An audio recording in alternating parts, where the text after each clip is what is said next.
দুই সতীনের সংসার নাকি আলাদা হয়ে গিয়েছে, তো ফেসবুকে ঢোকাই যাচ্ছে না ওনাদের কারণে।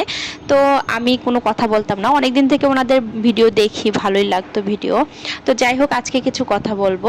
তো প্রথমত যে কথাটা আমার মাথায় আসে সেটা হচ্ছে আহাদ ভাইয়ার একটা পোস্ট দেখি। এই পোস্টটা দেখে আমার মাথা পুরাই ঘুরাই গিয়েছে।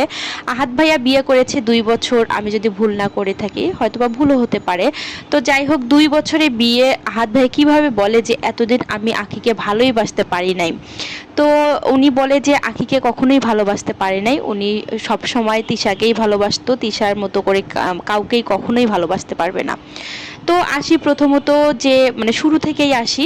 শুরুতে একটা বউ ছিল, তো আহাদ ভাইয়ার ওনার একটা মানে বাচ্চা সহ বউ ছিল। তো পরকীয়া করে, পরবর্তীতে এই তিশাকে বিয়ে করে, পরকীয়া আর প্রেম যেটাই বলেন না কেন।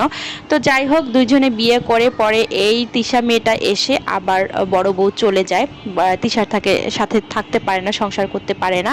তো ওনারা বলছিল পরকীয়া করে চলে গেছে। তো যাই হোক, তিশা যেভাবে ওর স্বামীর সাথে মানে চলাফেরা করে, এগুলা দেখে অন্য বউয়ের খারাপ লাগতেই পারে। মানে ও একদম আঁচলের মুঠোয় ধরে রাখতে চায় তার স্বামীকে, মানে এরকম একটা ইয়া করে। তো যাই হোক, আমি ওটা বাদই দিলাম। দেন ইচ্ছাকৃতভাবে আখিকে বিয়ে করালো। এখন আহাদ নাকি বিয়ে করতে চায় নাই, তারপর জোর করে বিয়ে দিয়েছেন। তো যাই হোক, আমি এত ডিটেলসে বলতে না যাই, তবে ও যদি ভালোই না বাসে, আমার কথা, বিয়ে করতে পারবে, একটা ছেলে 4 বিয়ে পর্যন্ত করতে পারে যদি মানে সঠিকভাবে সব বউকে দেখে, সঠিকভাবে সব বউকে ভালোবাসে। তো আহাদ ভাইয়া বিয়ে করেছেন, ঠিক কথা ভাইয়া, আপনাদের সংসারে যাই হোক না কেন, আপনারা বিয়ে করেছেন, আপনারা ভিউয়ের জন্য করেছেন, ফলোয়ারের জন্য করেছেন, যাই করেন না কেন বিয়ে করেছেন, ভালো কথা। 2 বউকে যদি আপনি আলাদা রাখতেন, আলাদা আলাদা রুমে রাখতেন, 2 বউকে যদি সমানভাবে ভালোবাসা দিতেন, তাহলে হয়তোবা আখি আজ চলে যেত না। আখিকে আমরা অনেক অবহেলিত হতে দেখেছি ভিডিওর মাধ্যমে। আর একটা কথা, সেখান থেকে যদি আমার হাজবেন্ডকে একটা মেয়ে নিয়ে এসে বলি যে না তুমি বিয়ে করো, এটা কি আমার হাজবেন্ড করবে? কখনোই করবে না। তো যাই হোক, আপনি করেছেন ভিউ বাণিজ্যের জন্য করেছেন, যাই হোক না কেন, আপনার পেজটা এখন দাঁড় হয়েছে, এখন আর আখির প্রয়োজন নাই। এখন তো বলবেন যে আখিকে কখনোই ভালোবাসেন নাই।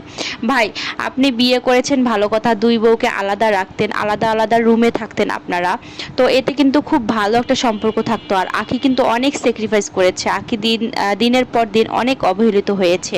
আখির এখন বাচ্চা হয়েছে, ও অবশ্যই চাবে যে না, আমার স্বামী আমাকেও ভালোবাসুক, তাই না? তো যাই হোক ভাইয়া, আপনাদের ব্যাপার। তো শুনলাম আপনাদের নাকি অনেক ঋণ হয়েছে, তো ঋণ তো হবেই। আপনাদের যদি টিস্যুর পুরা ফ্যামিলি আপনি টানেন, পুরা ফ্যামিলিকে যদি চালান, পুরা ফ্যামিলিকে যদি আপনারা খাওয়ান, রাখেন, তাহলে তো ঋণ হবেই ভাই। এগুলো তো একটা বউ বলতেই পারে।